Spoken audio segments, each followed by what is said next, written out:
Nama saya Jong Anton Jesus Costa, tapi biasa di kalangan ex tim-tim itu dipanggil Juanico. Saya lahir di Baukau pada tanggal 28 April 1970. Pendidikan sekolah SD SMP di Baukau, SMA di Jakarta, kemudian kerja juga di Jakarta sebagai seorang anggota Tentara Nasional Republik Indonesia. Memang kalau kita bicara masalah peran ya, sekarang ada di sini dan lain-lain, memang tim-tim itu dulu masih bagian daripada sebelum 1975 itu masih bagian daripada Portugis. Setelah itu terjadi dekolonisasi, artinya pemerintahan Portugis itu mau memerdekakan provinsi-provinsi jajahannya, termasuk Timor. Waktu itu disebut Timor Portugis. Jadi tahun 74 itu memberikan keleluasan kepada orang tim-tim untuk mendirikan partai, dan dulu di sana ada 5 partai, yaitu Partai Perteling, Partai UDT, Partai APODT, kemudian Kota dan Tarbelista. Kemudian masuk pada tahun 75 terjadi konflik, karena tadi itu biasanya itu politik kalau misalnya tidak jalan maka terjadi konfrontasi, istilahnya perang. Politik tidak jalan maka militer yang dimajukan, sehingga terjadi perang saudara tahun 75. Dan Tentara Nasional ABRI waktu itu ya, Indonesia masuk ke tim-tim itu 7 Desember tahun 75. Lalu berkelanjutan dengan integrasi ini ada juga yang dari 3 partai. Ada Verteling itu keinginan merdeka langsung, APODT itu ingin berintegrasi dulu di Indonesia, kalau UDT itu ingin tetap menjadi negara bagian daripada Portugis. Karena perbedaan itulah maka visi itu maka terjadi perlawanan, perang saudara. Perang saudara itulah yang menyebabkan akhirnya banyak tokoh-tokoh yang tidak terima, misalnya APODT dan UDT waktu itu sudah bersatu ingin integrasi dengan Indonesia, Verteling menolak integrasi dengan Indonesia, maka masih tetap terjadi perlawanan dan mereka memilih untuk ke hutan. Mereka bertahan di hutan dengan bersenjata, ya termasuk Pak Sanana itu. Nah, dari tahun 76, 77 terus beberapa tokoh di hutan, termasuk salah satunya adalah Pak Sanana. Beliau ini menjadi tokoh tertinggi bagi mereka yang kelompok bersenjata perlawanan yang anti integrasi. Jadi itulah menjadi target operasi kita, bagaimana untuk mencari mereka, menemukan, lalu mengajak mereka untuk bergabung, untuk tetap bergabung dengan Indonesia waktu itu.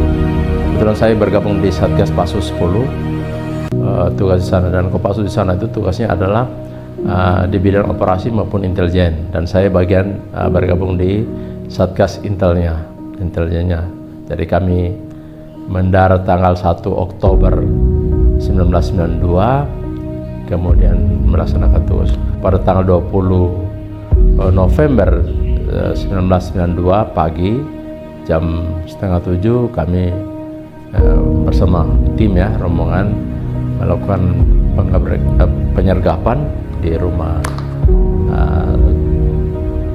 Pak Augusto Rauzo namanya, seorang anggota polisi, rumahnya di situ. Kami di daerah Lahane, kami menyergap di situ dan menangkap Sanana.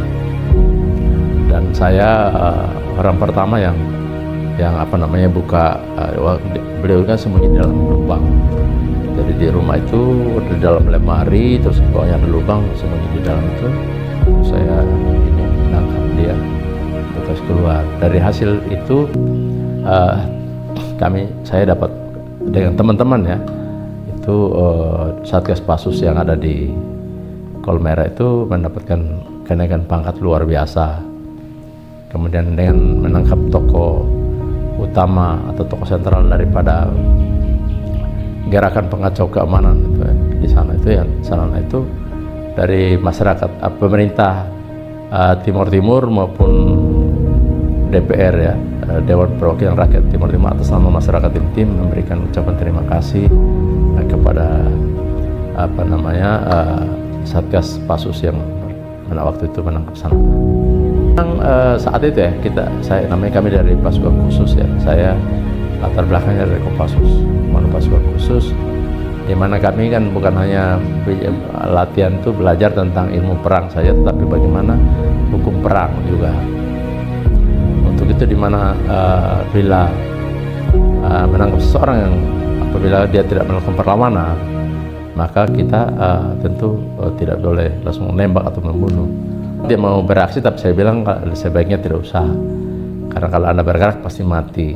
Untuk itu maka dia angkat tangan, lalu saya tangkap hidup, kasih naik, lalu kita borgol, kemudian kita periksa. Memang di situ dia bawa senjata, minimi, pistol, dan juga dokumen-dokumen tentang itu semua. Makanya waktu itu ya kita dengan senang menangkap dia secara hidup-hidup. Walaupun di kemudian hari saya dibilang, wah kalau gara-gara kamu nih nggak nembak mati Sanana makanya tim merdeka. Tapi it's okay bagi saya aja beri jawaban bahwa ya itu tadi salahnya kalian karena ngajarin saya tentang hukum perang. Kalau tidak diajarin hukum perang berarti kan saya nggak tahu, hanya tahunya kalau musuh tembak mati. Habis ditangkap, saya juga ditugaskan untuk membawa dampingnya dari tim bawa ke Bali, menyerahkan di POM dan di Bali, kemudian proses hukum selanjutnya mana, kemudian harus menjadi saksi lagi untuk waktu peradilan Sanana di tim itu. Ya peran saya waktu itu seperti itu. Kalau kita bicara masalah personal itu saya baik, tapi secara politik memang tidak bisa karena nama saya masuk dalam kategori pelanggaran HAM berat. Walaupun kalau kita bicara masalah nama saya masuk dalam daftar pelanggaran HAM berat di tim itu, kalau mau mengatakan mungkin nempelin orang pun tidak waktu tahun 99. Jangan bilang bunuh orang, nempelin orang pun tidak gitu. Tapi karena mungkin status saya sebagai pimpinan, sehingga waktu itu nama saya masuk dalam daftar itu.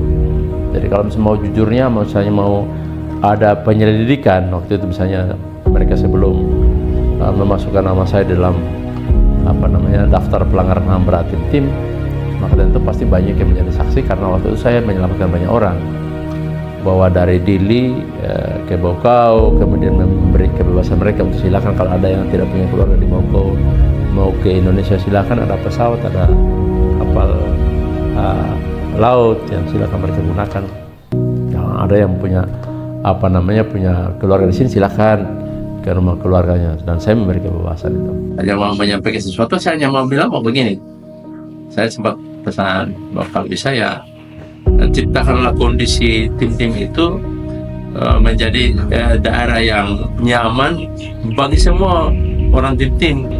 Dan sebagai seorang leader harusnya berpikir bagaimana solusinya mendamaikan semua, karena tim sudah selesai, perang sudah selesai, dia sudah jadi negara, tetapi tidak bisa membiarkan peran tim ada yang menjadi masyarakat kelas 2 di negara itu, apalagi sampai dilarang tidak boleh ke sana.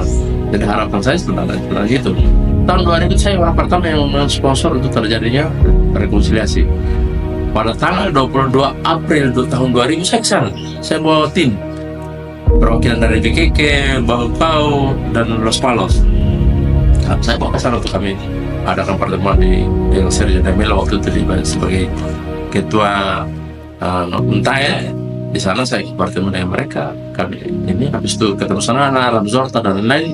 Besoknya saya ke Bokau, terus saya ke Los Palos, kemudian saya kembali. Dan dari situ sudah mulai. Setelah itu rekonsiliasi dimulai. Datang ke sini, Pangdam 9 Udayana itu waktu itu William Da Costa ambil sikap untuk bagaimana supaya membantu. Akhirnya banyak orang yang menjadi utusan ke sana lagi untuk berkunjung ke tim untuk melihat kondisi, lalu datang supaya terjadinya reintegrasi.